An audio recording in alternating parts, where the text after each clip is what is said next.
Hello. Hello, everyone. I'm Jason Blackwell, Director of Brand Experience and Public Affairs for the Spondylitis Association of America. I'm joined today by Australian-born actor Kodi Smit-McPhee. Some of you may know him for some of his role in movies such as The Road, Paranorman, Let Me In, Nightcrawler, and Marvel's X-Men Apocalypse, and X-Men Dark Phoenix, as well as Dolomite Is My Name. And he's currently working on a new project called The Power of the Dog. Welcome, Kodi. Hello. Thank you for having me. Well, thank you for joining us. So how did you get into acting? Acting, it started when I was actually around 8 years old. My father's actually an actor. I was born in a state in Australia called Adelaide, and my father was actually first a professional wrestler alongside owning a scrap metal business. But Okay. from the professional wrestling, he started to audition for um, commercials and stuff like that. And he had a knack for it, and he really enjoyed the entertainment side of it.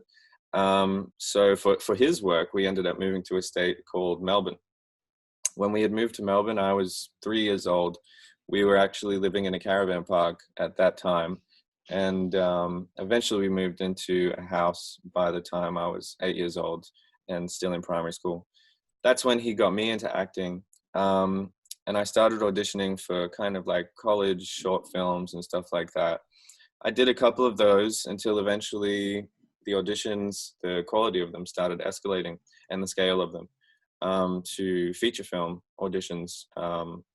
The first audition I had done was an Australian feature film by the name of Romulus, My Father, which is based on a true story about a young boy who grew up to be a philosopher, but he went through an extremely traumatic childhood. And I ended up actually getting that role. Really, I see it because of the training my father gave me. It was extremely in depth, and we had and still do have such a great bond. We actually visited the area where this young philosopher had grown up and spoke to people in the town that knew him. So this process, we always went into to great depth to understand the character. And we repeated that through everything else after Romulus, My Father, which eventually brought me to some of the things you stated there, like The Road, which brought us to the United States, where I could support my family and continue the momentum of this kind of dream come true, until eventually I was 18 years old and they had to legally go back home because they couldn't be my guardian anymore. And I chose to continue that momentum and keep chasing my dream. And of course, they supported me in that. And that's really where you find me today, Oh, 24 years old. I know, very young, but very Still. accomplished as far as the amount of roles that you've been able to take on and perform so well. Yes, So I thank you so wanted to much. dig a little bit in terms of spondylitis. When did you start to experience the onset of your symptoms, and what were the symptoms that you were experiencing? I remember when I was about 15 years old, in high school at this point, I started to, I remember I'd get back from my friend's house, and I'd feel my lower back and what I now know is called my sciatic nerve hurting, but I would just be like, my butt kind of hurts, like what's Mm, going on here? mm-hmm. Um, I would often go to the chiropractor.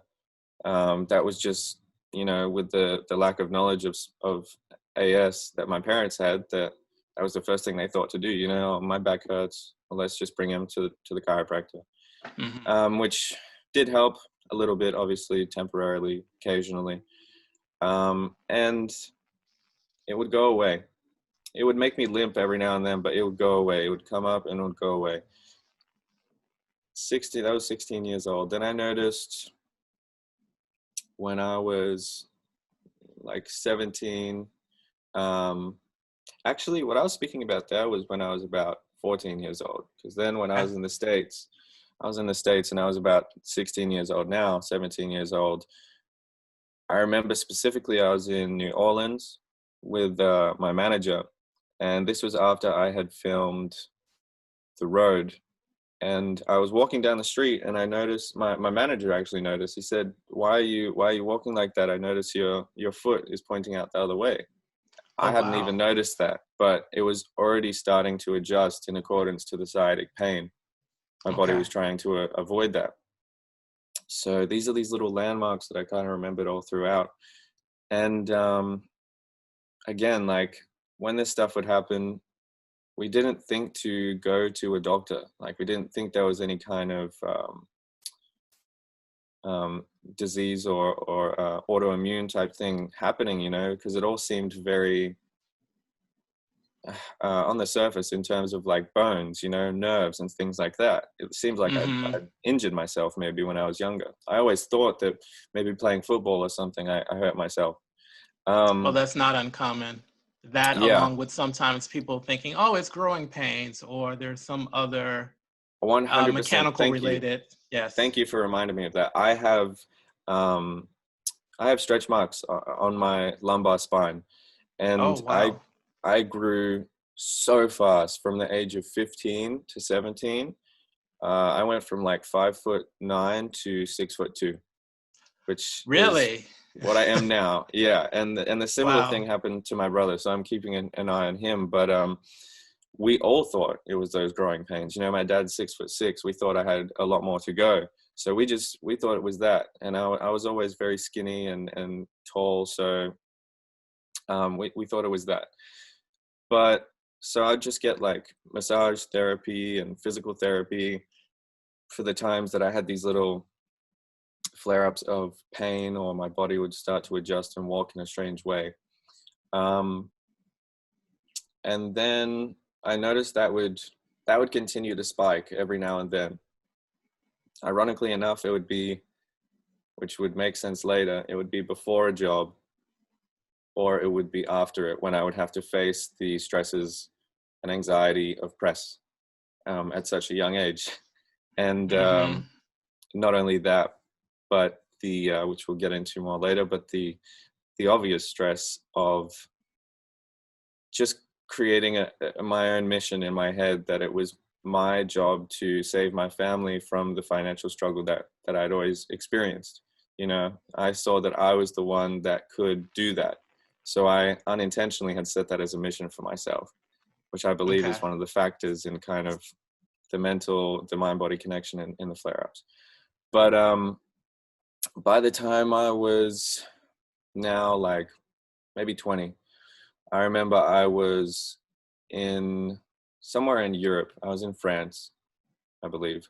And this was after a job, and we just had to stop off there.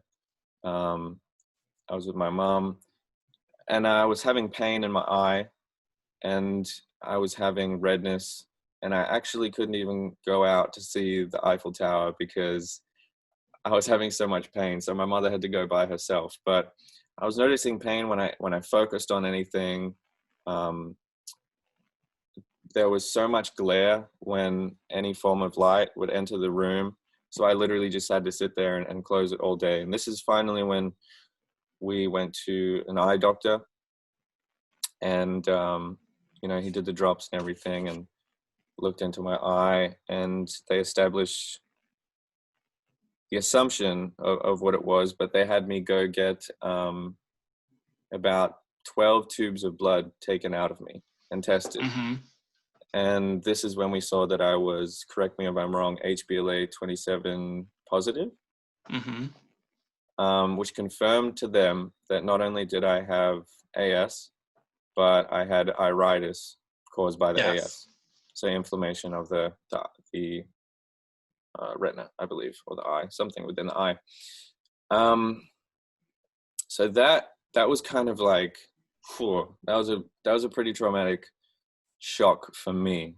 The age of 20, in Los Angeles, on a roll with, in terms of, you know, my passion and finding the craft that I wanted to be in for life, and this beautiful story of, you know, how the bond of my family, and kind of getting out of the rut that we were living in and finding something so great, but then also being kind of halted in my tracks by something that I didn't know how to conquer.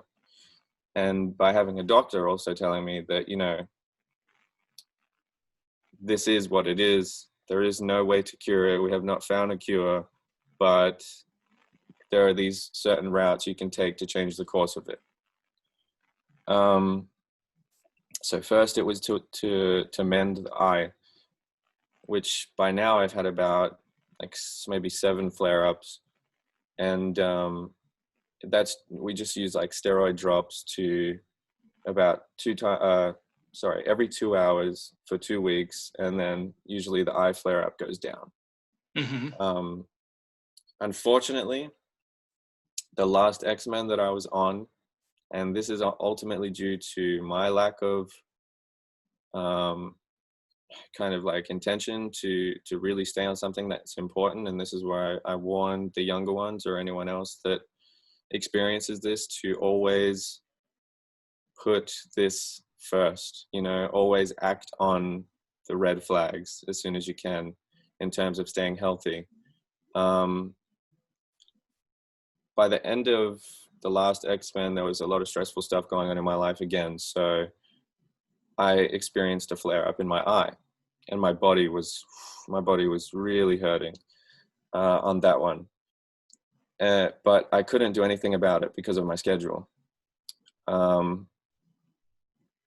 even stayed home one day when I shouldn't have, and I never did this in my career. I stayed home one day and I called the producers and I said, I just can't, you know, my body is hurting so bad. But that caused a lot of drama and stuff. So I knew to never do that again. But due to going to work every day and not being able to get my eye checked out by this doctor every week when I should have, I actually formed a cataract in this eye.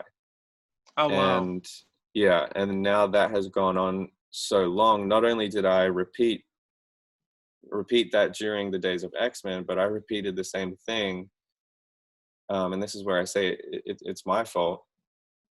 I went from one job to the next, to the next, to the next, to the next. Just it was more of a finance thing. Like I just had to keep the ball rolling in that sense. But again, in that sense, I wasn't able to shed the awareness on this that I should have, and the cataract only got worse. And now I actually can't see out of my left eye. Oh, wow. Yeah, but it's okay because right now it's a cataract. It's a very severe cataract, and it will be very difficult to do surgery on. But after this movie, made a promise to myself and everyone else that cares about me that I will be going and getting this cataract surgery. Well, we're holding you to that. Yeah, you all have to hold me to that. But honestly, I've missed having my vision so much, and I don't mean to make this negative, but I just express this side of it as a young person who has experienced virtually losing my vision, and you know, just warn everyone if this is a symptom that they get, please always act on that because it's not fun. And then eventually the body has a mind truly of its own. When it noticed that the job was done in this one, that I couldn't see out of this one, then the flare-ups started to happen in this one. Okay.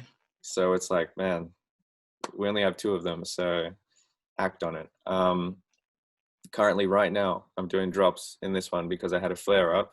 Again, ironically, the pattern before I leave for a job. I'm always triggered. I'm always have a flare up in my body, in my eye, in my immune system before I go on a job, because my mental, my subconscious, myself knows the stresses that take a toll on me when I work. As much as I love it, as much as it's my passion, everything has a form of labor to it, and especially this industry. And especially getting into it so young.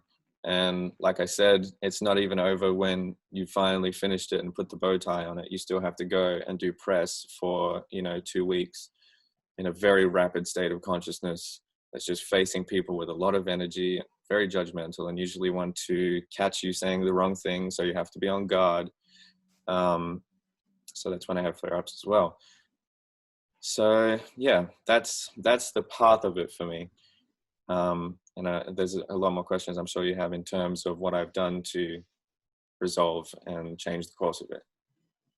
Yeah, definitely. So you've covered a lot of territory in terms of going from your symptoms, which aren't uncommon in terms of sometimes people have actually gotten to their diagnosis through an optometrist or someone that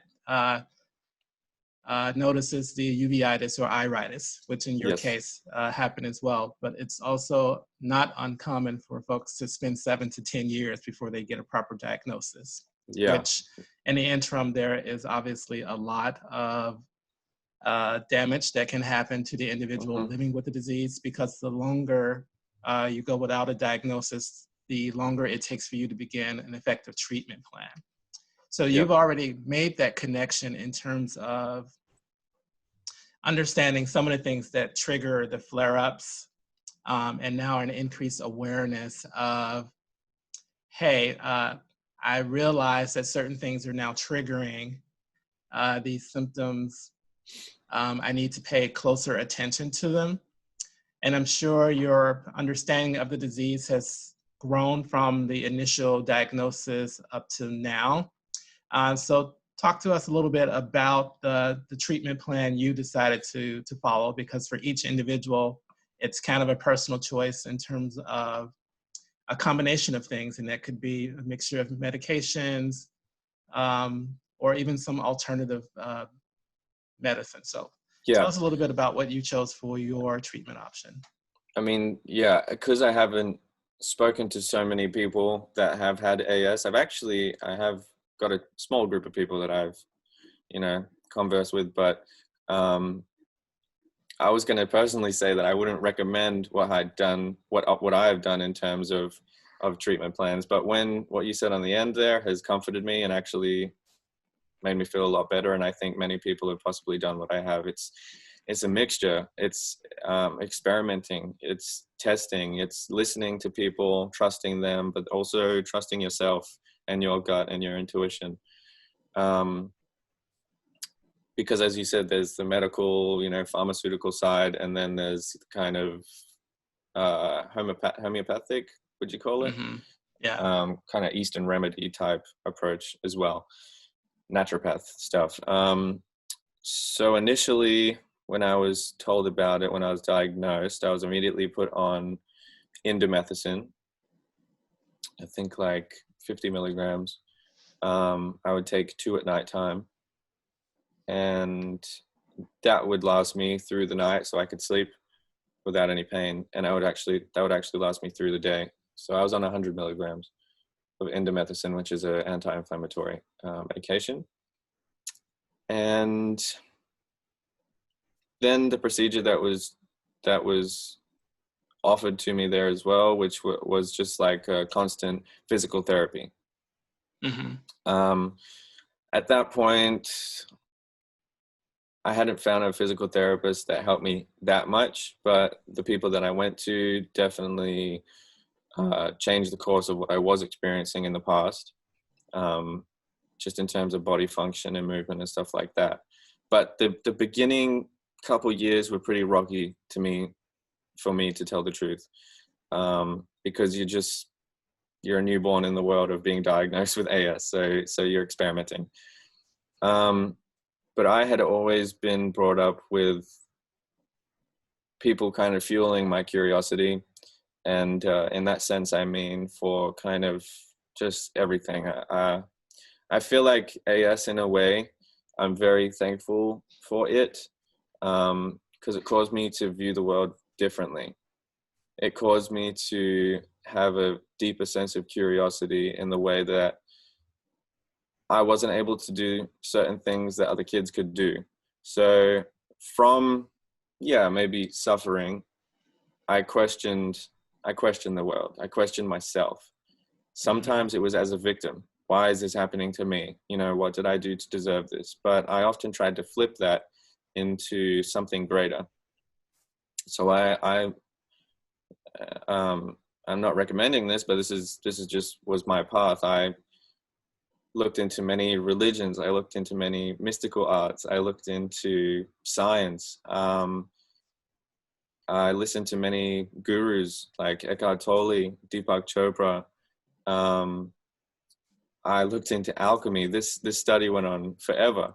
For me, knowledge was a huge part of filling that void within me.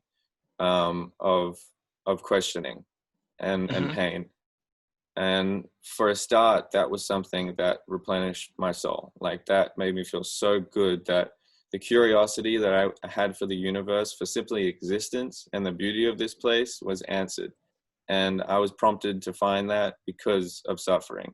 And you look into the Buddhist books and they say, you know, suffering is the cause for enlightenment. So I found myself kind of on that beautiful spiritual journey at a very young age. But bringing it from the metaphysical back to the physical, there was a lot more work that had to be done. You can't just take in knowledge and do nothing about it, which is one of my biggest problems. I'm obsessed with knowledge, but it takes 3 more steps to act on it. Yes. So I'm still walking that path today. But what else? I mean, I would always go back and forth from the pharmaceutical stuff to, sometimes to be honest, I would get angry with it because I didn't like the idea that I was just so young, filling myself with anti-inflammatory medication that, you know, the type of person I am, I like to research everything to the core, and I want to know what it's doing to me. I'm not the type of person that can just put a Band-Aid on myself and keep moving until one day that gets worse.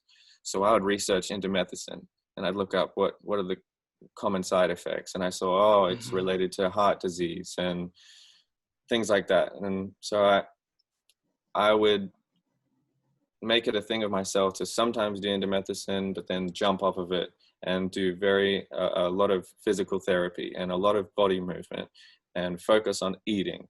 I noticed I lost a lot of weight when I would stress out and have flare-ups. So eating was a big thing for me. My metabolism was very fast. So there was a lot more in the physical world in sense of my body and health and mental clarity that I could work on, instead of just leaning on indomethacin and pharmaceuticals as a crutch. Because ultimately, where that led, which I only learned when I would ask the doctors, I said, okay, but what happens when my body adapts to indomethacin, if that's a possibility? What happens when that's not enough? When the lower curvature of my spine keeps going and I'm not doing anything about it to keep it upright? Yes. And they said, well, that's when we come in with, you know, spinal fuses, and there's certain spinal surgeries we can do for you. They're very hard procedures, but we can do it. You can also get steroid injections, which can cause I'm sure as carcinogens. you're listening to all of this, it becomes even more terrifying to think, Yeah, I don't want to have to go through all of that. absolutely. It's so daunting, especially just a young person. And I'm often in other countries, and I would have a flare up and I'd have to meet a new doctor and hear the whole spiel of terror, you know, that I'm going towards again. But that's where that kind of questioning self came in, where that inner self that I would trust that there's got to be another way would always take over. Because this person is just telling me, as much as I have so much faith in the pharmaceutical system and doctors and their knowledge, and I'm so grateful for where they've helped me get to today, they are still kind of only told one side of the shield. And there's a whole other side which they can't teach in Western medical systems, which is the Eastern remedies and things that can't be held down by a science, by numbers, Mm-hmm. by black and white. So again, like, that's where I always use like meditation, yoga, herbal remedies, all of that stuff as a temporary remedy as well. Nothing ever healed me, just like indomethacin never healed me, but it was a healthier alternative to a temporary relief. Yes. Then I would say, like I said, like, I would jump in between that for years.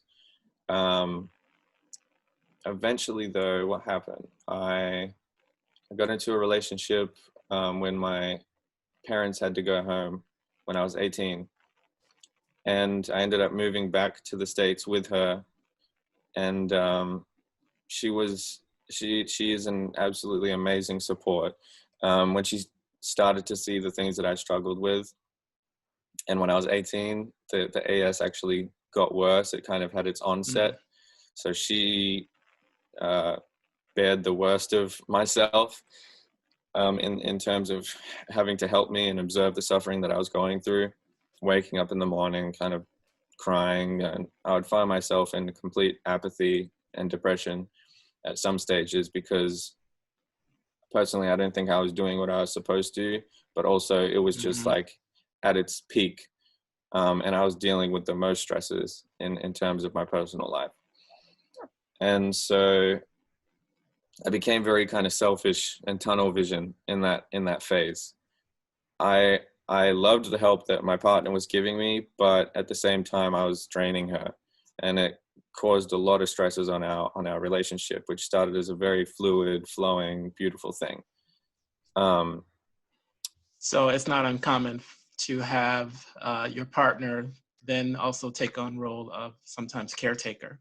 Absolutely, which is not what I wanted. That wasn't ideal, but I truly couldn't see it in the times that I was kind of using her like that.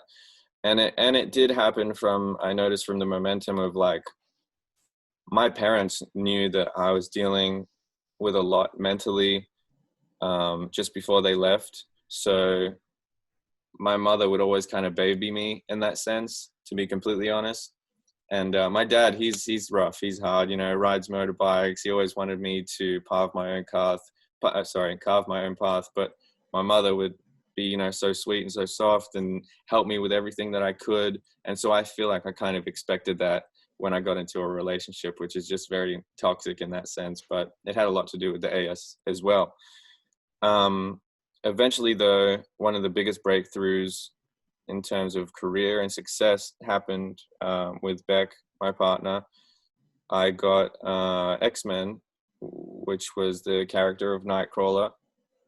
And yeah, I mean, that made me ecstatic. That made me feel like, I don't know, I made it, I did it, I got here. All of this was worth it.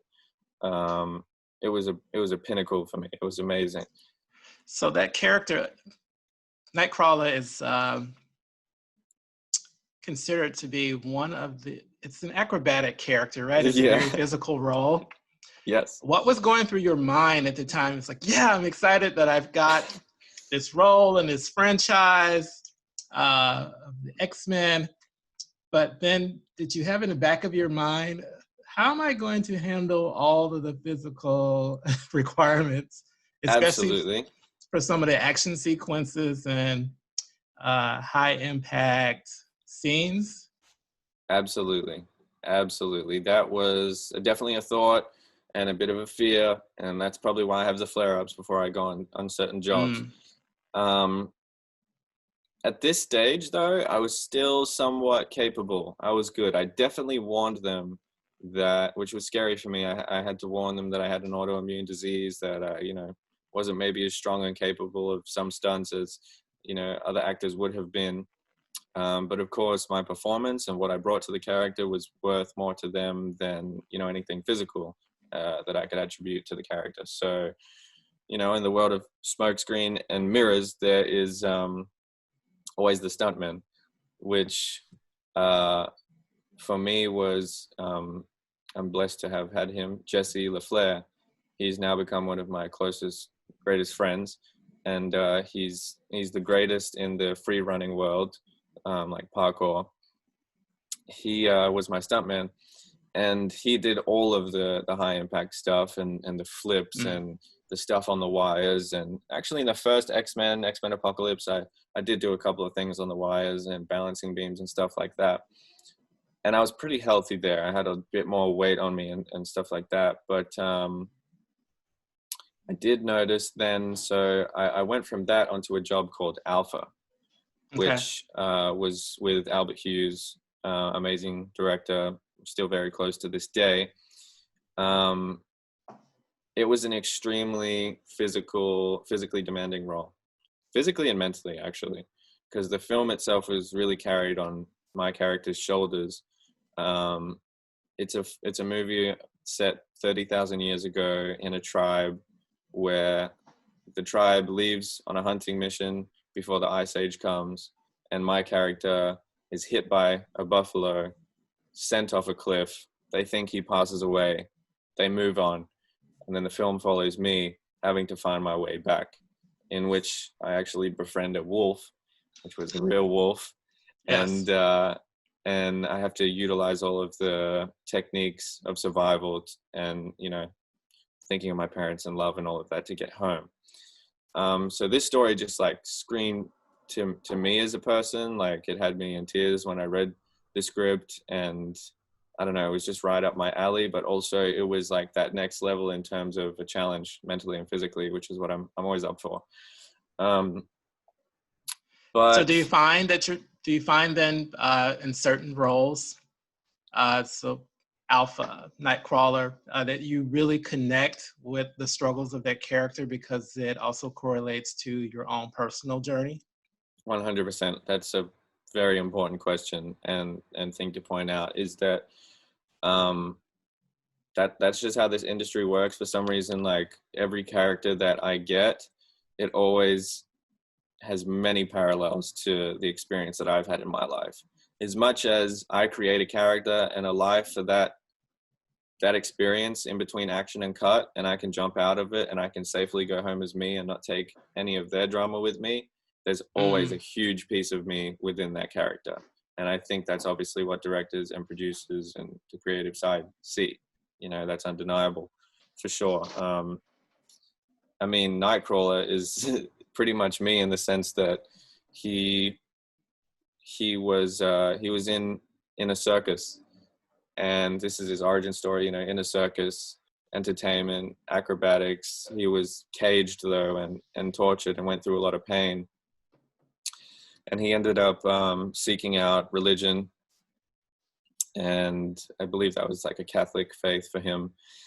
And he ended up carving in him angelic symbols for every person that he killed, I believe, but in a heroic sense. Yeah. And eventually breaks free from the circus and joins the X-Men to save the world. So I don't know, there's like a lot of parallels, at least for me, that I can see within that character. Not that I killed anyone to save the world, but that's not an admission of guilt. definitely not. The mystical side of it and all of that. Yeah. So, but yeah, then I found myself on Alpha. I was very passionate to get into it, but it ended up, for some reason on that job, a lot of the physical stuff, it wasn't something that could have been left up to a stunt double.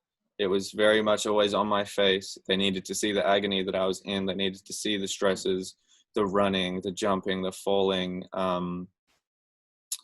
Even this whole scene where my character fell through the ice, and he had to swim, and the dog eventually broke him out of it and pulled him out of it. I mean, like, to be completely honest, I almost like drowned that day because I was in these bear furs, and they turned to like 80 pounds when I went into this pool. And the pool had, when we would say action, that would pull plexiglass over me. I had no goggles on, no breathing apparatus. I could barely see people, scuba divers, the safety divers that were 8 feet away, because it was a wide angle shot. So it would take them maybe 10 seconds to get to me if I had a problem. Just a lot of stress. And I actually kind of backed out that day after doing about 6 hours of it, because my back was just, it was done. It was extremely painful. I went through so many things in that just weren't good for my back. And unfortunately, to be completely honest, not to make it sound like I got myself in a bad situation, I was actually pushed a lot of the times to do things that I wasn't capable of, which I wasn't necessarily happy about, but that can happen in this industry if people don't necessarily understand what you're going through, especially if it's an autoimmune disease that's not seen, you know, it's internally happening. That's unfortunately what I experienced, but I learned a lot from that. Do you worry in terms of being an actor, particularly within film and in the industry? The prevalence of the disease would speak to more people having it that aren't necessarily out, in terms of letting others know that they are actually living with the disease for some of the very reasons that you've outlined in terms of your own experience. Yeah. where they are afraid that maybe they won't actually get hired because there may be some concerns from the producers or the director that if you are required to do these high impact physical scenes, that you might experience some difficulty in doing them, or you may be down for a couple of days as you try to Yeah. get your health back together. Yeah. Look, I did end up in hospital on that last job. I did Oh, wow. have to have to leave some days and argue with certain producers because of insurance reasons. I did take on a lot of stress after that job because of what I went through, and I did lose a lot of weight and stuff like that. But listen, like, everything that I did before that, it was worth it, and my passion for my craft, my passion for entertainment, for art, for expression, and the effect that it has on the world, the amount of people that I know that I can inspire by doing things like this, talking one-on-one with you, that I know I'm going to have many chances along the way to do so. The little drip feeds of truth that I can leave within every form of press, that's what makes it worth it. And that's what actually inspires me to turn the camera in on myself and look after my health and reserve it as best I can. And also the biggest thing I've been taught is to not be afraid. First of all, in the simplest term, not even have anything to do with movies or work or whatever. It's just not to be afraid to move. Mm. I was afraid to move. I thought pain meant don't do this. I thought pain meant it's going to get worse. But no. Like, that's what I was just about to get onto saying, which it seems like it ended very dark, but this is where it all turned around for me after my worst experience, which spiritually would be called the dark night of the soul. We all have this. We are all the hero in our own journey. We're on the hero's journey. We watch movies and we watch the hero go through all of these failures and triumphs to reach the happy ending. We watch movies because we relate to that, because they're based on us, and we all have our own hero's journey. We all have every archetype within us, and it's up to you to lead yourself through the failures to the triumph. And for me, what was seemingly failure was that job.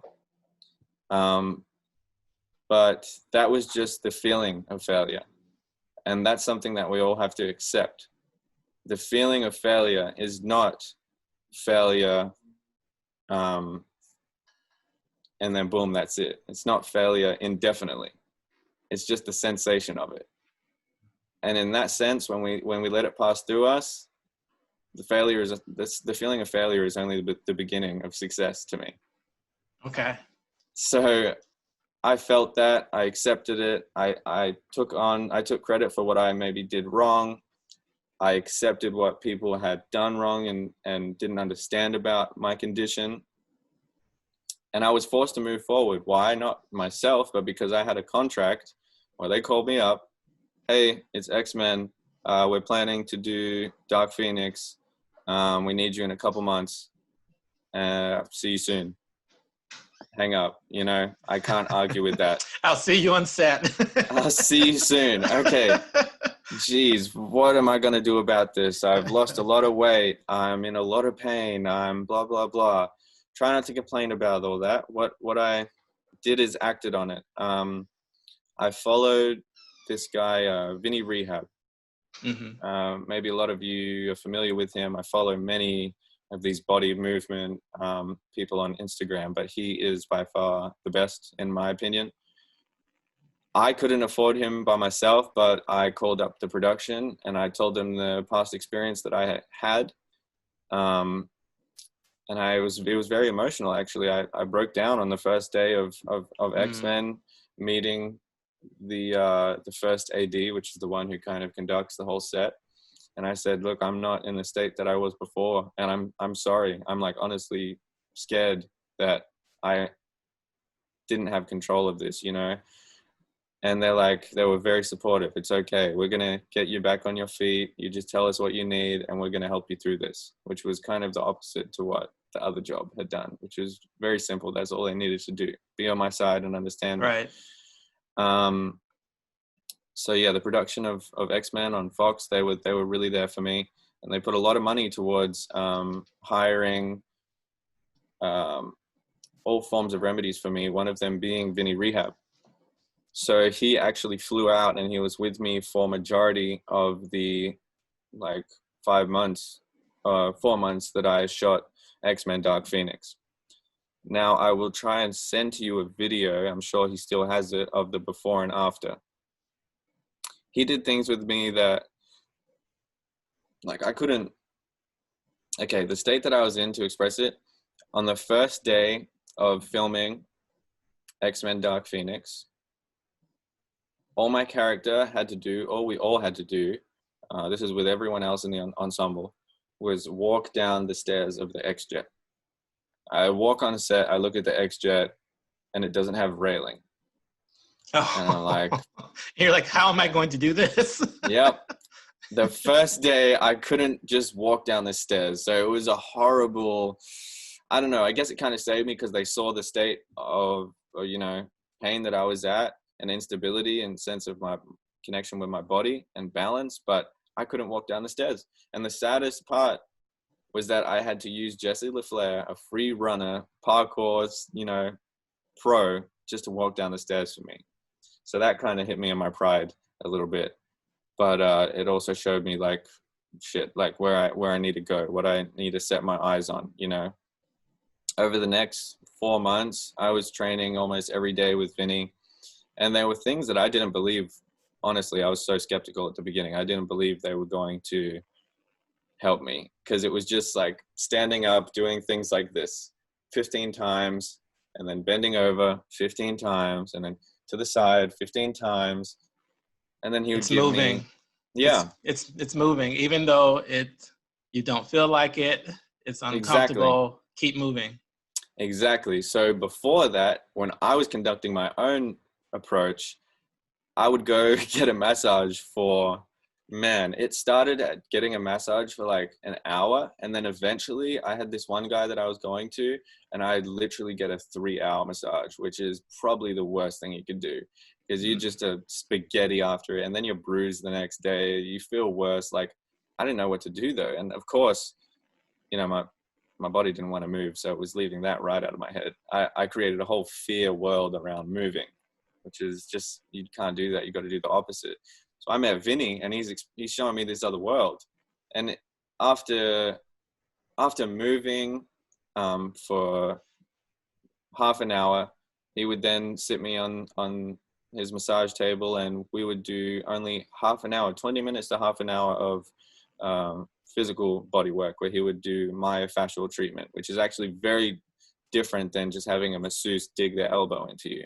We have, I think I'm saying it correctly, fascia, which is a connecting tissue all throughout our body. It's all connected, but it holds each individual muscle in pockets. So instead of massaging the muscle itself, he would massage the fascia and split it in places where it had become stagnant.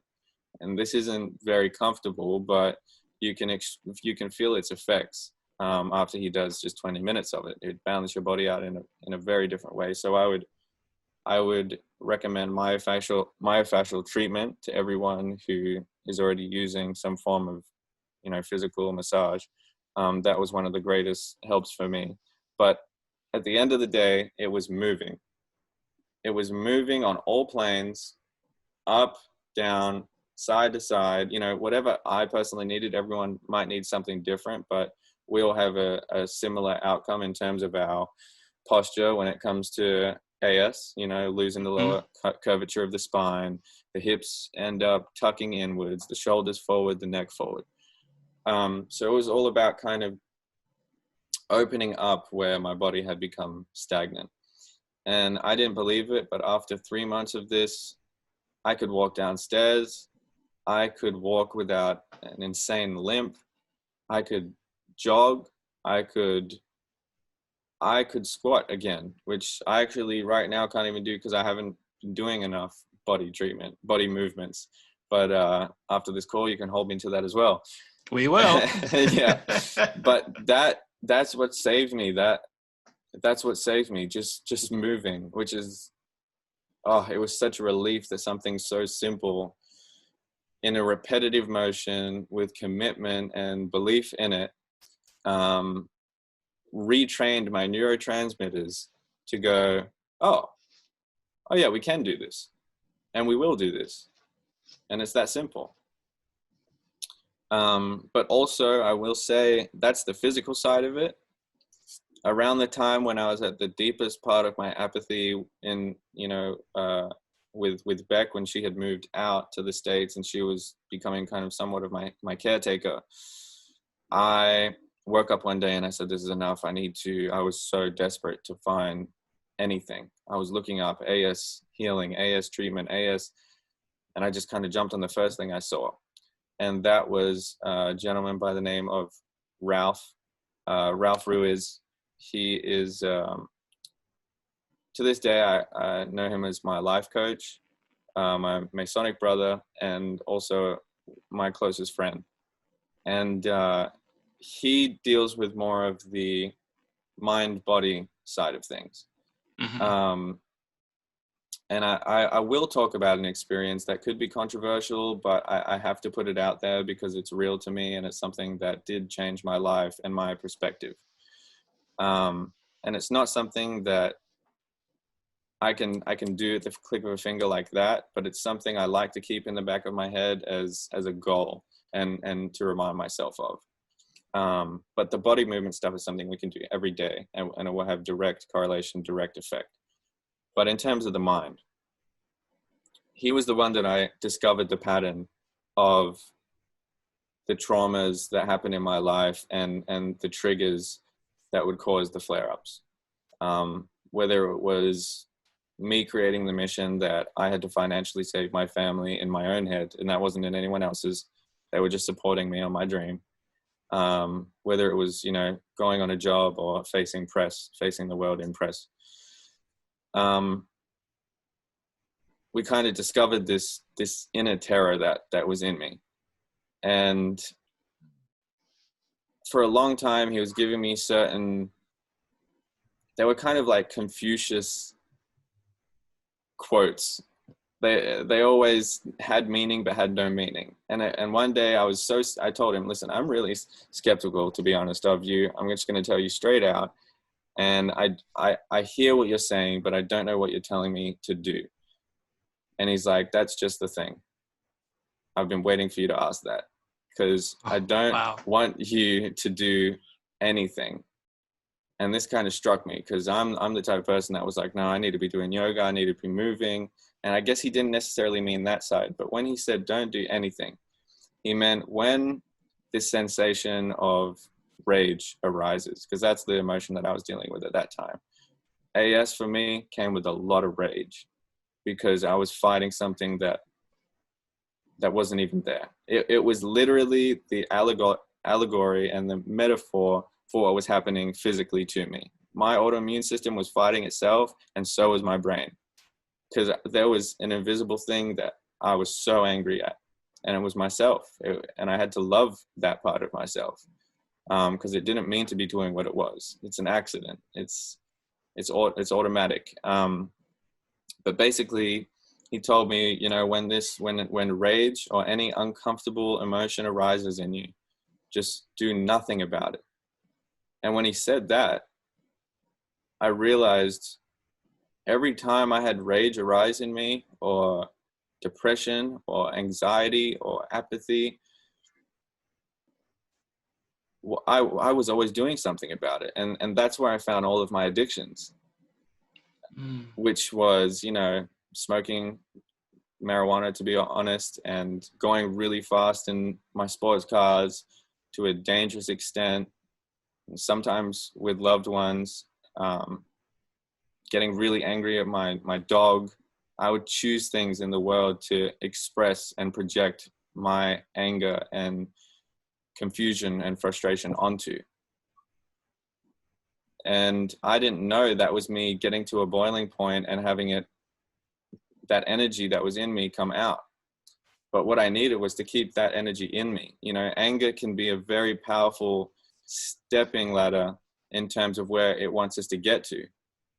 And so I listened to him, and I would let rage kind of rise in me. I would observe it, and I would accept it. I'd say, you know, you're allowed to be here. I'm not going to deny you anymore. I'm not going to run away from you and try and distract myself through drinking or going fast or this or that. I'm going to look at you and accept you, and I need you. I can't get rid of you. I'm never going to get rid of anger. I'm never going to get rid of happiness. It's like trying to destroy the smell of a flower. It's nature. It's in us. So I'm not going to deny it anymore. I'm going to accept it. And you're allowed to be angry. You should be, because yeah, look at those kids running. Yeah, we should be able to run like that. Sure. Once I accepted it, I experienced what I could express as a miracle, but because I saw the cause and effect of it, I know that it was me. I went to sleep that night. Well, I tried to go to sleep, and I couldn't. I had a burst of vitality, of energy, of something that I'd never, ever felt before. I was literally, my girlfriend was asleep next to me, and I'm just laying there with my eyes wide open, feeling a sense of joy that I never felt. And then my body started automatically, intuitively stretching. And I went into all these positions that I had never done myself before. It was like it was guiding me. My back was cracking, and somehow it got right deep into my hips in a way that I never had. That morning, I didn't sleep all night. That morning, I still had this huge amount of energy. I was still buzzing on joy and euphoria. And I hadn't taken my anti-inflammatory pills that night. That morning, I could squat. I could walk without a limp. Again, this is very similar to the Vinny rehab kind of thing. And I remember I went to the shops, and I would not use the elevator because I wanted to feel what it was like to use my body again. I could walk down the stairs, and I remember when I came back with all the bags, I walked up the stairs and I missed my floor, and I walked all the way to the 10th floor. I was on the 6th because I was so infatuated with what was happening. I was just watching it unfold in front of me. And that lasted for about, to be completely honest, it lasted for about a week until I let rage kind of bring me to a boiling point again, where I acted on it and smoked or something or drank. And then I kind of went back into this state of whatever that is, where I let the pain kind of get to me. But what he expressed to me was that when we get to a state in our life when certain traumas that we go through, if we're very young, like I was, and I experienced a trauma, my brain didn't know what to do about that. And if it kept happening and kept happening, and I was in this high functioning state of stress, my body knew that I couldn't deal with that. So what it did to numb the stresses and the anxiety and the fear and all of that is that it gave me pain, which pain isn't an emotion. It's an experience. It's a sense. So instead of now anxiety and all of this stuff that I was feeling, it just had the blockage of pain there. Which of course creates the vicious cycle of more anxiety and more stress and all that. And that goes on and on and on. But until we can jump back into ourselves and question, maybe where did we experience some trauma, or where did this rage begin, or anxiety or anger, then you can kind of open that plug. And for me, I experienced a whole bunch of vital energy come out of that, just diving back into my younger self and accepting my younger self and the stresses that I went through in my life. So that's more of, I wanted to speak of the physical approach first, but that is definitely something that I've experienced, and I've experienced that now like 4 times, where I've had breakthroughs just using my mind and just letting go of certain things. In fact, there's a book called Letting Go by David Hawkins, which I would recommend to everyone actually. And it's how to let go of these certain things that we experience in our life, and it even expresses to the point of how this has had a physical effect on many people who have autoimmune disorders or even just chronic pain.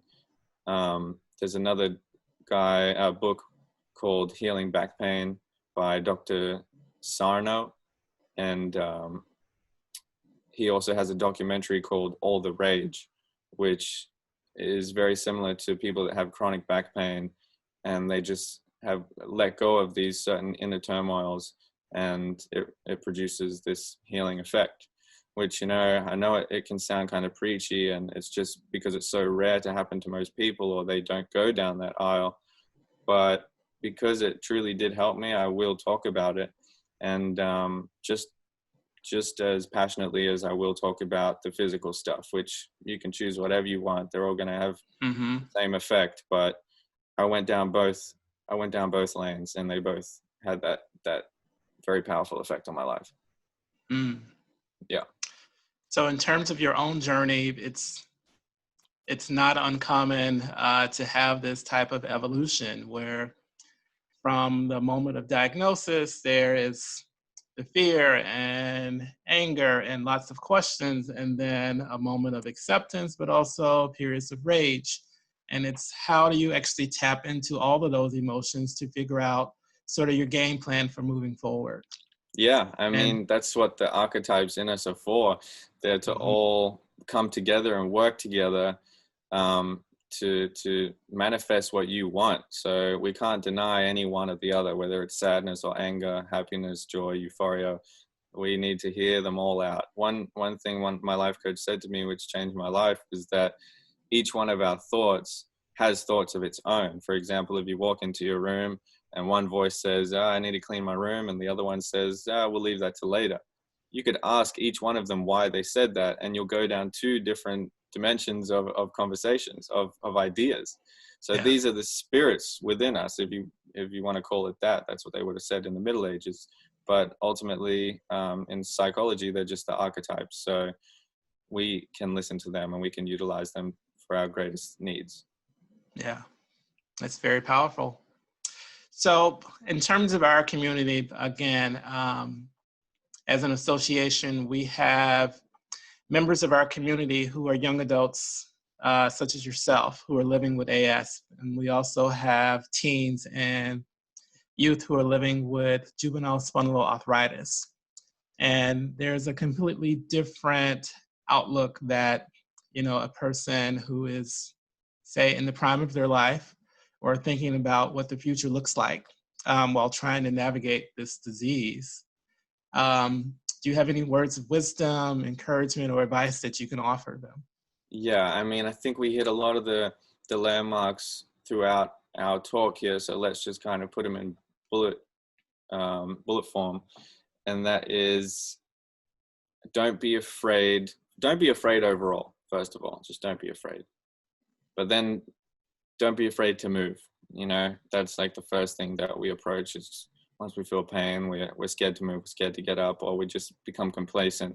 And we don't want to, because we don't want to, it's natural. You don't want to feel pain. You don't want to be walking around feeling pain. But do know the more that you do it, you can train your body, you can train neurotransmitters, which feel and send pain to your brain. You can train them to move better, to accept movement. So just don't be afraid of movement. Movement is your friend. Don't limit yourself because of what you're experiencing. Don't limit your goals, your aspirations, your dreams, whether they be like myself. I have personal dreams of just having a family, of being a great husband one day, being strong, providing. Don't fear that you can't do any of that because you're experiencing this. There is a way to overcome all of that. and it's to do it anyone else, and do it in the way that anyone else would, you know, go to the gym or do body weight exercises or do therapy. Focus on your health. Take it as actually a blessing that we have this thing that forces us to shed awareness on the state of our mind and our body and our health. You can never just go to the gym for a little while, get ripped, and then be like, you know, that's it. That's not what bodybuilders do. They don't just get ripped and leave it like that. You have to maintain it. So we are forced to maintain not just looking aesthetically good, but being functional. And in all forms of our health, physically, mentally, what we eat, drink, our sleep cycle, our attitude, we are forced to shed awareness on being functional. So that's a blessing. Most people don't have that. They walk around each day and they don't have a pain in their body. They don't have a blurriness in their eye. They don't have a ringing in their ear. So they never think to shed awareness on such things until it's too late, until they're old, and eventually they hunch over because they didn't do what we have the ability to do now. So take it as a blessing. As much as it's like a huge weight on the shoulders to be doing such a thing, of course, I want to be playing Xbox games and making music and playing guitar. I still have all time for that, but it's about using your days wisely. Make sure you put off a section of the day to devoting time to yourself. I guess I would just say, and this is for anyone, even if you didn't have AS, just always be open to seeking wisdom, to seeking the knowledge that is here in the earth. We arrive at the earth with a blank canvas, and we take in certain things from our parents, we take in certain things from our teachers, we take in certain things from our political peers. Those are all opinions of individuals. So go out into the world and seek for yourself, and go through all of the ages of history, because some of the most potent forms of wisdom that I've found that I can't believe we haven't aligned to and idolized today are from the older times and times that we've forgotten. Egypt, Greece, Rome, mythology, all of that amazing stuff. Just, I don't know, if you can fall in love with seeking wisdom, entertaining ideas without having them affect your life. So yeah, I mean, what else? I think that's really the foundation for me. If there's anything you can add to that, I'm sure there is. Sometimes I miss things, but Oh, that's very powerful. And again, you know, we have such a wide spectrum of people within the community who come to, I guess, a place of awakening based on their own personal journey and how long it takes them to actually get to a diagnosis. yeah, But you'll find that people within the SAA community who are so well versed, because they have to be so well versed to be their own biggest advocates, yeah, because of the disconnect that sometimes even within the medical community in terms of giving them the proper diagnosis. So they have to be so well versed to be their biggest advocates when they're having those conversations with their PCPs and their rheumatologists and their other healthcare providers, to be able to say, this is what's happening with my body, here's what I'm experiencing, here's what I'm actually trying to get back to, or here's what I'm trying to achieve. And so I think you speak to a lot of that. And obviously, there are going to be some differences and concerns, as you've mentioned, for a person who's within your age group versus someone who may be, you know, part of our older crowd. But it all still comes back to, how do I live the best life possible? And I want to live life to the fullest. And we're thankful for people such as yourself who use your voice and your platform to help elevate awareness of the disease, because that obviously helps other people who are still out there looking for answers and need those answers to move forward. I did want to say, which you just reminded me of there, one of the greatest landmarks I had, which I for some reason had never thought of before I did it, was obviously joining a community, speaking to other people that are experiencing this, and you'll actually find, as much as you say we're all in different levels of it, you'll find that you have so much in common with these people, and in the arc of their life, whether it's, their personal life, their traumas, the stresses that they go through, the triggers, and also the remedies. We're all one and the same in that sense. We're all experiencing the same thing. So the best thing we can do is to come together and share that knowledge with each other. And for the younger ones, I just want to say also, this is not to be like a dark, or authority figure or anything like that, but just from my own experience, just act hastily. Don't procrastinate, just because that's just something we tend to do as children. Whether it's small things, if it wasn't AS, it would be cleaning our room, it would be doing homework. We procrastinate these things, but when it comes to AS and our body, we don't want to do that here. This is our home. This is not our home. This setting will always change. We bring our home with us anywhere we go. So we want to keep this clean, tidy, comfortable, and functional. So please just always act on the messages that your body gives you. It won't speak to you through words. It'll speak to you through your intuition and your sensation and your feelings. So yeah. And also I'll just name off just 3 people who really helped me, that I would listen to, that mentally calm me down. I listen to comedy a lot, by the way. That's a really good thing to do for people like us. We just need a laugh sometimes. So choose a stand-up comedian that you love, and that can be as therapeutic as listening to a guru. But when I want to listen to something spiritual, it's Alan Watts, Deepak Chopra, Eckhart Tolle, and Muji. Those are just some great names of people that kind of center you and realizing that everything is always okay. You're always on the path that you're supposed to be on, and you have more than enough power to conquer whatever you want to and manifest whatever you need. Oh, those are mighty powerful words. And we want to thank you again, Kodi, for taking time out to talk to us in the community, and you always have a place with us at SAA. I want to thank everyone who is listening and watching. For more information about the Spondylitis Association of America, you can always find us online at spondylitis.org, where we have the most comprehensive hub of information and resources for people who are living with spondyloarthritis. So thank you again, Kodi. Thank you. If people would like to contact me on anything, since my number and emails tend to change a lot, you're always welcome to contact me on my Instagram, Kodi Smit-McPhee. And I'm pretty active. Well, that's how I found you. Yeah, there you go. I'm active on replying to people there. So please don't hesitate to reach out. I'll have a one-on-one talk with you. All right. Thank you again for that offer, Kodi. And thank you for joining us today. Thank you so much.